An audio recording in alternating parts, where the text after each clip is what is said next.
to talk about the entry step. This is ours. It's a quickie step made by Lippert.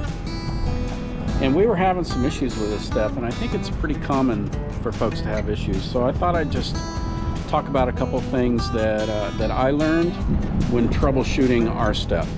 First thing, before you start spending money and buying parts for these steps, a couple things to check first. One is the lubrication.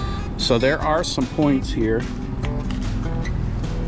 obvious pivot points here on the outside of the step that you can get to real easily. And they say not to use WD-40 on this to get a good penetrating oil for that. But those aren't the only spots that you want to lubricate. I'm going to crawl underneath here and I'll show you a couple other places that you need to get. Okay, so when we get underneath, you see this square rod that runs along here. So you want to lubricate this guy as well, just to make sure all these points are lubricated, including up here.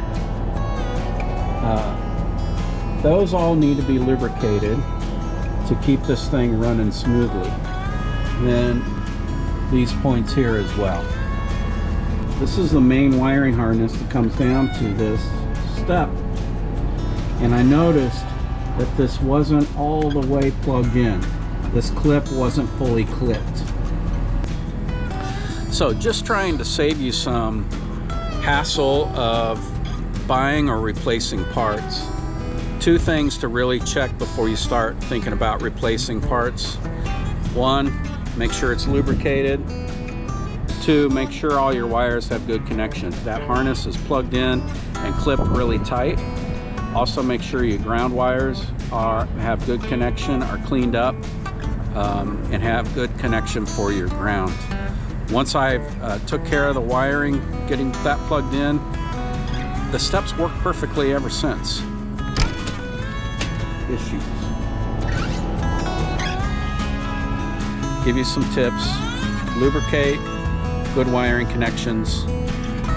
If that doesn't take care of it, then maybe you start replacing things like the motor or the control module. But hopefully, just taking care of those things will get it going for you again. Take care. We'll see you soon.